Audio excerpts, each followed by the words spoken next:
empowered, be empowered, be empowered, be empowered.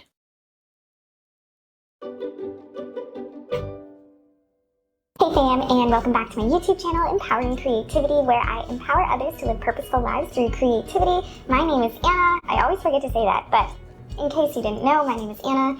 Sorry if my voice sounds a little bit weird or like raspy or whatever. It's the morning and this is like my first time talking, like speaking out loud today. So yeah. Anyway, so today's video is actually going to be pretty short just because I want to get into the nitty-gritty details of talking about the Holy Spirit in later videos. In this video, I'm just going to be talking about what it really means to be empowered, because I think it's really important to define our words. I was actually just talking about this with Peter the other day. Peter pointed out that there are a lot of people who just kind of throw words out there thinking that they know the definition of them or that they're like cool or woke using these definitions, but then when you look at their actual lives, their actions, are they actually doing what they say they did? And if they're not, do they actually know what they said they were talking about? Or do they actually know what they're talking about and they just don't do it? So it's either like a disconnect between them knowing the words that they're using or a disconnect between their words and what's in their heart. So I think it's really important to define words, maybe obviously not every single word, like the word that would be dumb to define. But anyway, I do think that it's important to define the word empower, especially because my YouTube name is Empowering Creativity. So, yes, in this series I want to be talking about being empowered by the Holy Spirit. Now, I don't know about you, but when I think of the word empower, I think of something like this, or, you know, this, or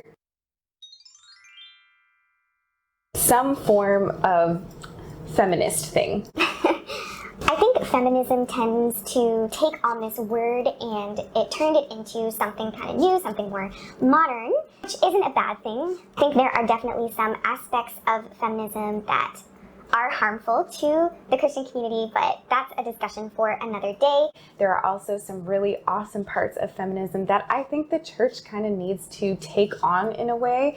And I actually read this book called Jesus Feminist, and I thought about actually putting it into the 5 books that helped me in my faith journey video, but I think there was just so much to say about that book and what I learned through the book and through talking with other people about the book that I think I might actually just do a whole nother video on that specific book. I don't know, let me know if you guys would be interested in that, in like talking about feminism or like feminism in the church. I'm like personally really interested in that, but I don't know if anyone out there watching this is interested in that kind of stuff. So let me know what you think or what you'd be interested in. I'd love to know in the comments below. Also, if you haven't subscribed yet, please do so. It means a lot to us YouTubers. Leaving comments is really helpful as well because it helps me know what you like or dislike about the video so that I can make it better. I know that I used to be a really shy YouTube watcher, and I was like, oh my gosh, if I comment, someone's gonna respond and say something rude. That actually happened to me once where I commented on someone's video and then someone said some really rude thing in reply to me, and I was like, I'm never commenting again, which is obviously a bit extreme. But anyway, if that's you, please don't worry about that. I can delete comments too. So if someone's rude, I'll stick up for you. Okay. Anyway, the prefix of empower is M, which I did a little bit of research. Not a ton. Anyone could do this kind of research. I'm not a historian or some sort of literary scholar, but I did find that the prefix M means in or into. And then of course we have the root word power, which means ability, strength, or might. At least that's what the old Latin meaning was. Now, my quick Google search did say that the word empower had been used in the past, but the modern word for empower started being used more around the 80s. As I scrolled around looking for the word empower, I came across the word empowerment, which, look at this definition, it's so interesting. It says, empowerment is a set of measures designed to increase the degree of autonomy and self-determination in people and in communities in order to enable them to represent their interests in a responsible and self-determined way, acting on their own authority. And so obviously we see this theme in the word empower or empowerment of authority, which brings me to my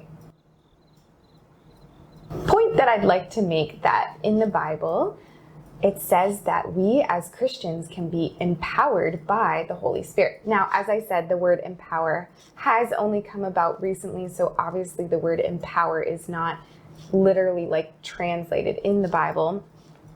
But when we go to Colossians chapter 2, let's look at verse 15. It says, and having disarmed the powers and authorities, he made a public spectacle of them, triumphing over them by the cross.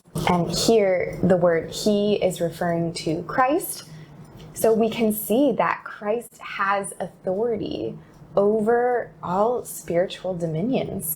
And just before that, in verse 11 to 12, it says, in him you were also circumcised with a circumcision not performed by human hands. Your whole self, ruled by the flesh, was put off when you were circumcised by Christ, having been buried with him in baptism, in which you were also raised with him through your faith in the working of God who raised him from the dead.